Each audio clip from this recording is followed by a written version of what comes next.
Hello and good morning, friends. We are going to have a lecture on columns.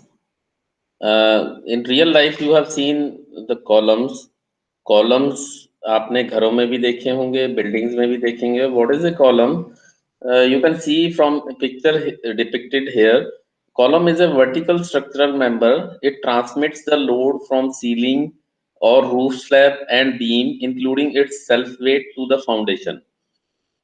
Columns may be subjected to a pure compressive load. RCC columns are the most popular nowadays. आप यहाँ पे देख रहे हैं कि RCC reinforced cement concrete RCC reinforcement होता है, cement और कंक्रीट का घोल लगाया जाता है, उसमें रीइंफोर्समेंट स्टील की होती है. सो यहाँ पे दो पॉइंट्स के ऊपर मैं एम्फसाइज कर रहा हूँ. One is it is a vertical structural member and other is it is subjected to a pure compressive load. So definition wise, if we see a structural member subjected to axial compressive load is called a column. Normally columns carry very heavy compressive loads, as we have seen in the last picture.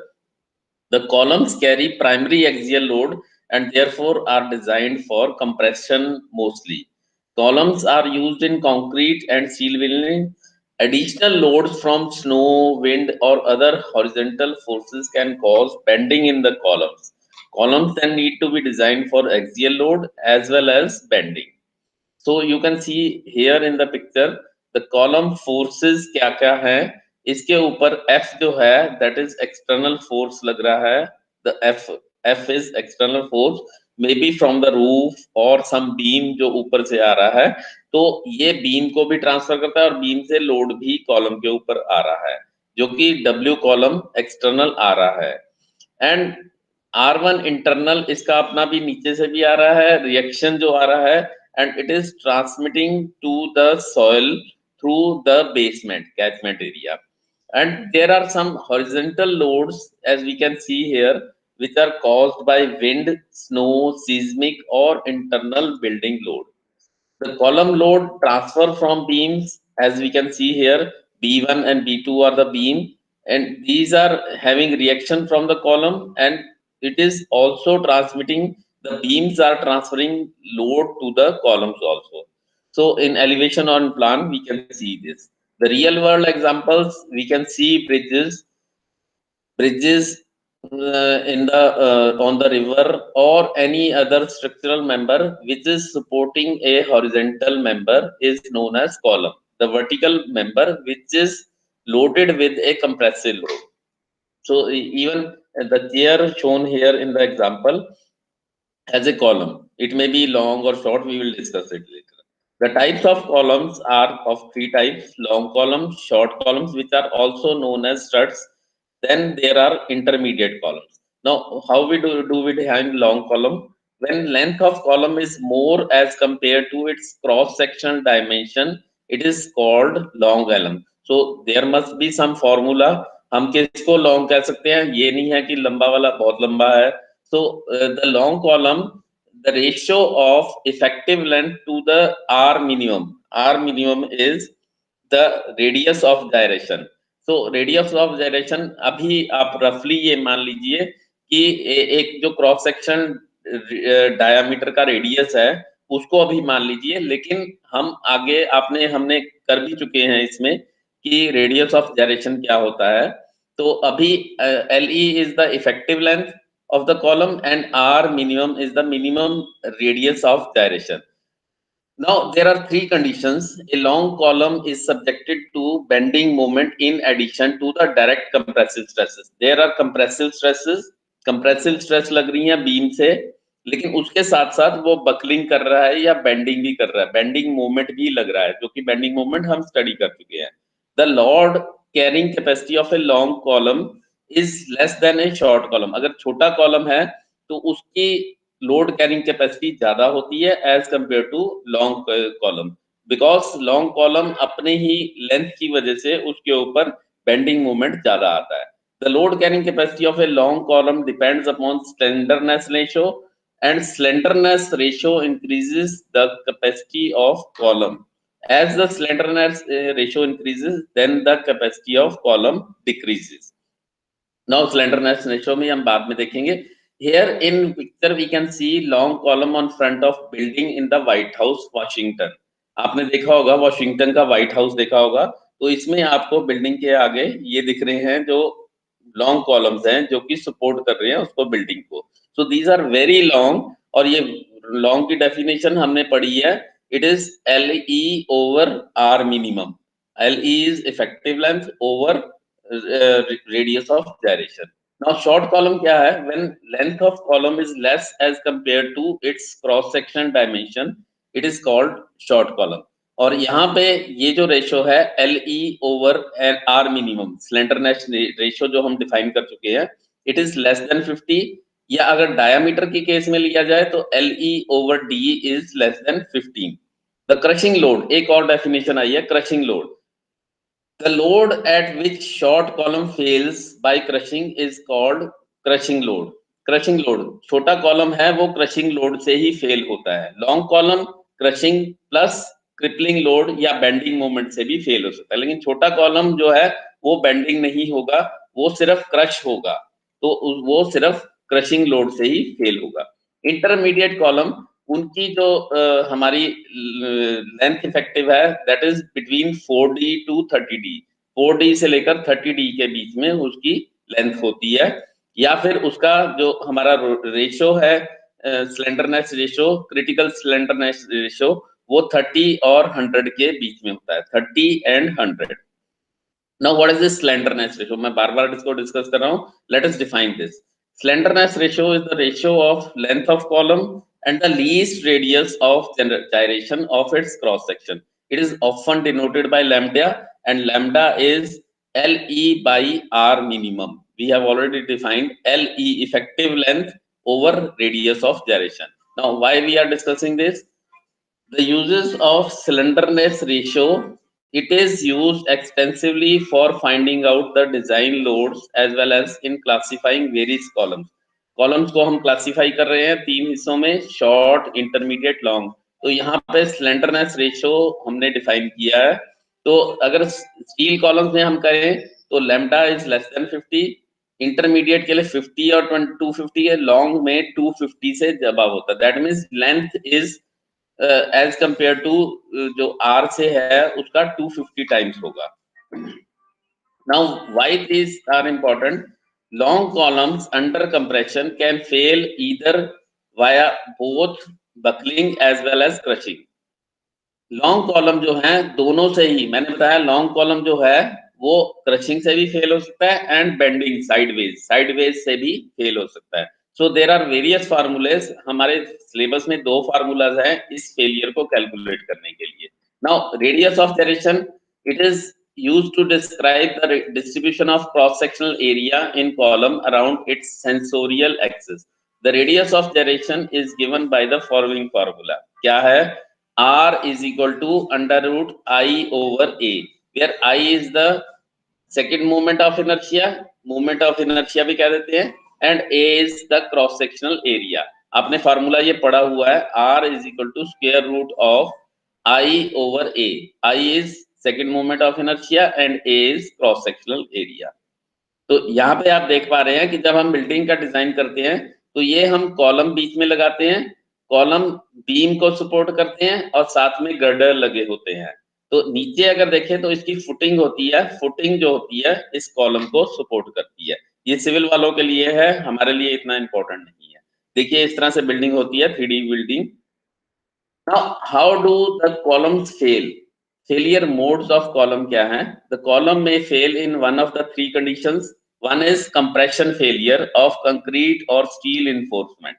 Compression failure मैंने बताया short जो columns होते हैं या strut जो होते हैं, they are like most likely to fail in compression. The long columns are failing in buckling mode. Buckling means sideway bending. Sideway बीच में से bend कर जाते हैं.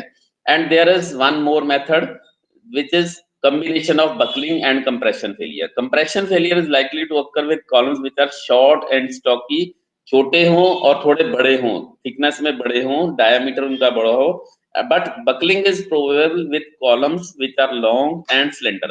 लॉन्ग भी हैं और पतले भी हैं, वहां पे बकलिंग के चांसेस ज्यादा होंगे। दिस इज वेरी यूजुअल, आपको भी थोड़ा आइडिया होगा। these are the two methods of failures. देखिए यहाँ पे कंप्रेशन फेलियर है, जिसको क्रशिंग फेलियर भी कह देते हैं, एंड बकलिंग, जहाँ पे पतले कॉलम है और लॉन्ग है, वहां पे बकलिंग, साइडवे बेंडिंग हो जाती है। ये बकलिंग, कंप्रेशन और शीयर, शीयर बहुत कम चांसेस हैं कि शीयर से वो फेल होगा, लेकिन ये बकलिंग और कंप्रेशन के चांसेस ज्यादा होंगे। Now what is buckling? If a column is relatively slender, slim है, पतला है, it may deflect laterally when subjected to a compressive force P। जैसे यहाँ पे फोर्स है P, तो देखिए यहाँ पे रोलर सपोर्ट है एक तरह की, एंड रोलर सपोर्ट इसको बक्कल करने को अलाउ कर रहा है, so it will fail by bending, तो rather than failing by direct compression of the material। Now what is crippling or buckling load? हमने crushing load पढ़ा था। Crushing load is in case of the small जो columns हैं, हमारे short columns हैं। यहाँ पे long columns हमारी स्टडी में आ गए हैं, तो हम इनको स्टडी करेंगे crippling load या buckling load। The load at which long column starts buckling or bending sideways is called buckling load or crippling load। The buckling of column depends upon the following factor, which is number one is amount of load, P जो हमने study किया, L of column, L is length और effective length भी हम पढ़ेंगे। Then there are end conditions of the column, the most important ये दोनों चीजें हैं जो फार्मूले में हमें कैलकुलेट करनी है। And conditions of the column, and conditions की कॉलम जो है वो सपोर्टेड कैसे है, सिंपली सपोर्टेड है या फिक्स्ड है या कैसे है। Then cross section, dimensions of the column and material of the column. Now types of supports हम थोड़ा पढ़ भी चुके हैं, roller type supports, pin type supports and fixed support. Roller supports जैसे हमने अभी डायग्राम में देखा था, पिन टाइप में हिंज टाइप की होंगी, पिन लग गया और उससे थोड़ा वो हिंज टाइप का होता रहेगा। फिक्स सपोर्ट में हम पूरा ग्रिप कर देते हैं, दैट मीन्स दैट बीम और कॉलम जो है वो फिक्स हो जाएगा, वो किसी तरह से मूवमेंट नहीं ले पाएगा। तो इनके हिसाब से इफेक्टिव लेंथ कैसे बनेगी? What is effective length? The distance between two points of zero moments। हमने बीम में देखा था कि कुछ ऐसे पॉइंट्स आते हैं जहां पे मोमेंट जीरो बनता है, बेंडिंग मोमेंट डायग्राम बनाया था, तो वहां पे जो दो पॉइंट्स हैं वो जीरो मोमेंट के आते हैं, तो उसकी इफेक्टिव लेंथ वो होती है। And it depends upon the type of support condition, जो हमने तीन सपोर्ट्स बताई हैं कि वो रोलर हो, हिंज्ड हो या फिर फिक्स्ड हो। अब ये चार कंडीशंस हैं, both hands hinged, both hands fixed, one hand fixed and other hinged, one hand fixed and other free. तो इसके हिसाब से ये चार तरह की कंडीशंस बनती हैं। तो पहली वाली में एक एंड फिक्स्ड है और एक एंड फ्री है, उसमें जो है इसकी इफेक्टिव लेंथ 2L के बराबर, जितना कॉलम है उसके हिसाब से ये इसके बेंडिंग मोमेंट जो जीरो हैं दो जगह पे आएंगे, 2L के, दो डबल ऑफ द लेंथ के बराबर आएंगे। बोथ एंड पिन्ड अगर होंगी तो इसकी जो लेंथ है, इफेक्टिव लेंथ L के बराबर होंगी। यहाँ पे देखिए ये भी पिन है और यहाँ पे भी पिन है, इसके दोनों जगह पे पिन है। एक एंड पिन है और एक फिक्स्ड है। ये जो है एंड जो है हमारा, ये हमारा पिन है और दूसरा वाला फिक्स कर दिया गया है, फिक्स कर दिया गया है, कहीं पे भी सपोर्ट में फिक्स कर दिया गया है। तो यहाँ पे इसका इफेक्टिव लेंथ 0.7L के बराबर होगा। और दोनों एंड अगर फिक्स हो जाते हैं तो बेंडिंग मोमेंट देखिए इन दो पॉइंट्स के बीच में आएगा, जहां की इफेक्टिव लेंथ 0.5L के, आधे L के बीच में आएगी। तो ये आप स्क्रीन में भी देख पा रहे हैं, स्क्रीन में, तो ये 2L, L, 0.7L and 0.5L, यहां से आप L इफेक्टिव निकाल सकते हैं। क्रिपलिंग लोड, बकलिंग लोड हम पहले भी बता चुके हैं कि इसमें जहां पे वो बेंड या बकलिंग करेगा, और इसके हम 5 इसके डिपेंडिंग फैक्टर बता सकते हैं कि किन किन पे, amount of load, length of load, and conditions मैंने बता दी है, cross section dimension and material of the. अब यूलर्स फार्मूला है, यूलर्स ने एक फार्मूला दिया, इसकी डेरिवेशन आपके सिलेबस में नहीं है, but you have to remember this. इसके ऊपर न्यूमेरिकल आ जाता है और स्ट्रेट वे न्यूमेरिकल आता है। P is crippling load या force which at Euler force जिसके के ऊपर लॉन्ग कॉलम क्रिपल कर जाएगा या साइडवे बेंड कर जाएगा, that is equal to pi square EI over L E square. L E is effective length, जो हम कैलकुलेट कर रहे हैं लेंथ के हिसाब से depending upon the end conditions, and E is the modulus of elasticity, I is the second moment of inertia, वो हम पहले पढ़ चुके हैं। E is in the units of MPa. तो मैं दोबारा इस फार्मूले को बोलता हूँ, PE is equal to pi square E I over L E square. L आपने सीधा एल नहीं लेना, डिपेंडिंग अपॉन एंड कंडीशंस आपने उसकी 0.7 0.5 या 2L इस तरह से निकालना है। ई की वैल्यू आपको दी हुई होगी, आई आपने निकालना है, मोमेंट ऑफ इनर्शिया निकालना है, वो आपके पास होगा कि उसकी क्रॉस सेक्शन कैसे है, उसके हिसाब से आप मोमेंट ऑफ इनर्शिया निकाल सकते हैं। तो ये बताया भी हुआ है। शॉर्ट कॉलम सिर्फ क्रशिंग से फेल होते हैं, इंटरमीडिएट दोनों साइड से कर सकते हैं, लॉन्ग कॉलम ज्यादातर बकलिंग से फेल होते हैं। इसका मैंने बता भी दिया कि दोनों एंड पिन्ड हैं तो 1.0 से मल्टीप्लाई होगी, दोनों एंड फिक्स होंगे तो 0.5 से, वन एंड पिन्ड और फिक्स्ड है तो 0.7 से मल्टीप्लाई होगी, L इंटू 0.7, और अगर एक एंड फिक्स्ड है और एक फ्री है तो 2.0 ऑफ L होगा। ये डायग्राम मैं दोबारा दिखा रहा हूँ। एक और केस आ जाता है कि जब P जो है हमारा लोड है, वो उसके कुछ एसेंट्रिसिटी पे होता है, थोड़ा सेक्शन से दूर होता है, तो वहां के फार्मूले अलग होते हैं, लेकिन यहाँ आपके सिलेबस में नहीं है, but you must know E is eccentricity. Eccentricity उसके फार्मूले अलग होते हैं, उसका जो क्रिपलिंग लोड है वो यूलर फार्मूला उसका अलग से निकल रहा है। So that is all for today. Thank you very much.